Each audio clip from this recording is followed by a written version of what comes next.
So after the success that was Dark Mirror, they ended up making a brand new sequel for the PSP, which was Logan Shadow, in the following year.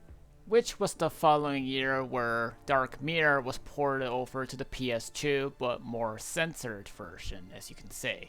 Logan Shadow is the final installment in the Syphon Filter series, which came out as a PSP exclusive in 2007, but strangely enough, the game got a console release in 2010, but on the PS2 in North America. I find the release questionable because the PS3 happened to still be getting more popular by the time it goes. But I guess if people just didn't have enough money for the PS3, despite the price cut of being $300 now, well, there it is. It's strange because the year 2010, I guess they were still putting out PS2 exclusive titles, or essentially just ports, you can say. So, this game does things some differently that it doesn't to Dark Mirror. The gameplay wise is still pretty much the same as I previously mentioned with Dark Mirror, with the exception is that now instead of relying on health packs, you now have regeneration of health.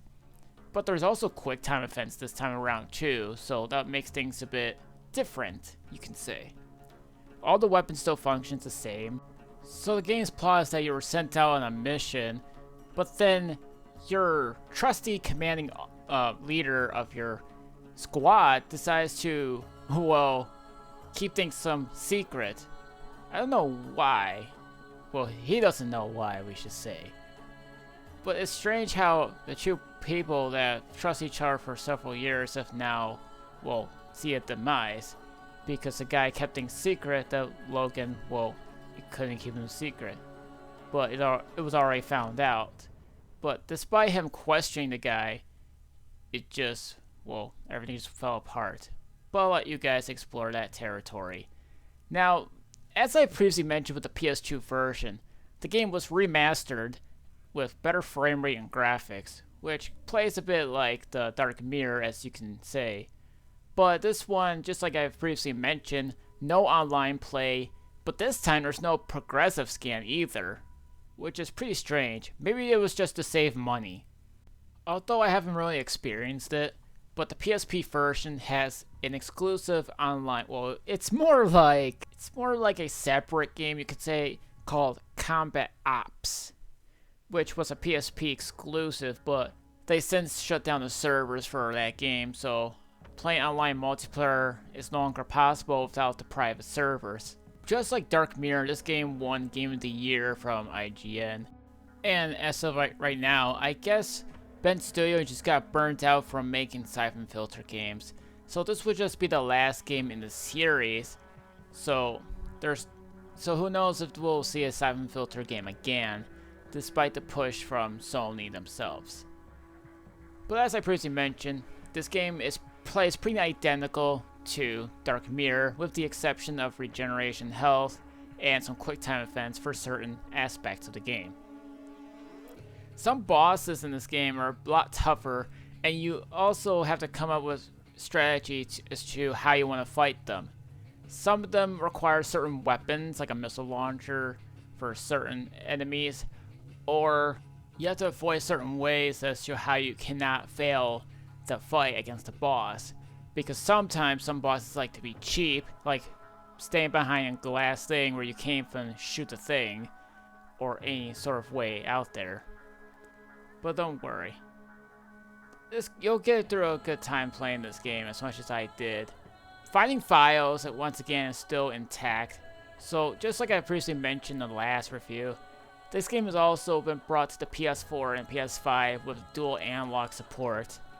Like I said, it's the PSP version, not the PS2 version. But don't worry, as I once mentioned again from before, the PS2 version does support R-Stick, so that's good. But if you guys are expecting everything to be the same as Dark Mirror, you somewhat got that right, with the exception that this game now has underwater combat, which you can do either just by swimming underwater, or there's actually a mission that's based on swimming underwater with unlimited oxygen. And it also has some underwater exclusive weapons like the spear gun. There's also some additions to the cover-based system where you just go leaning, blind fire, or maybe you can go now and do some brand new melee system movements like being able to grab someone from behind and use them as a shield, or like, you know, a human shield, but somewhat the same thing. You get what I mean. You know what I also find strange about this game too? At certain aspects in terms of cutscenes, if you were to fail at QuickTime event, well, you can actually play the game in several different ways possible, meaning you only have to find your own different ways as to how you want to progress through the game if you even do fail at certain parts of the QuickTime event. For example, when you get captured and you fail to struggle out getting out, and now all your stuff is like missing and now you have to go grab them. But if you were to escape early as possible in the right time with the whole QuickTime event, then you can proceed much quicker and easier than once before. That's what I was trying to say with the whole QuickTime event stuff too. But that's pretty much about it for QuickTime event part of about the game.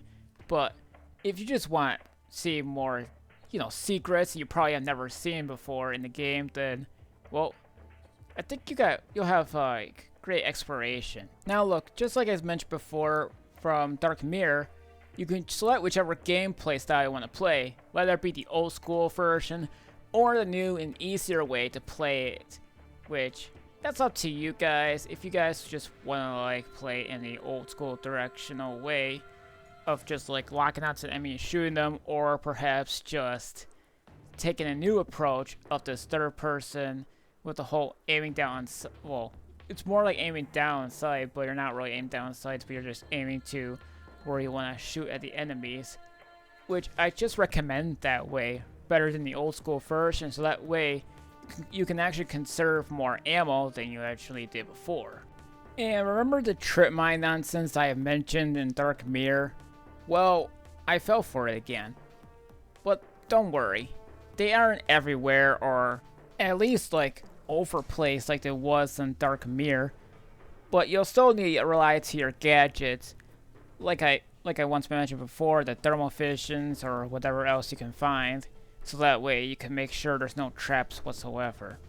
The only thing I'll just say about the ending without spoiling it here is that I feel like the last scenery I saw, it just felt like a cliffhanger to me, but I'll let you guys be a judge of this thing. Some people claim that they were trying to write off Gabe out of the game, but that wasn't really simply true. But I just think the Bend Studios at this point just got tired of making Syphon filter games. So now we see what they were doing with Days Gone. Days Gone isn't really that bad of a game, but I'll get to that game at some point in the future. So if you guys want to experience the finale of Syphon Filter, then this is the game you can play on your PlayStation systems.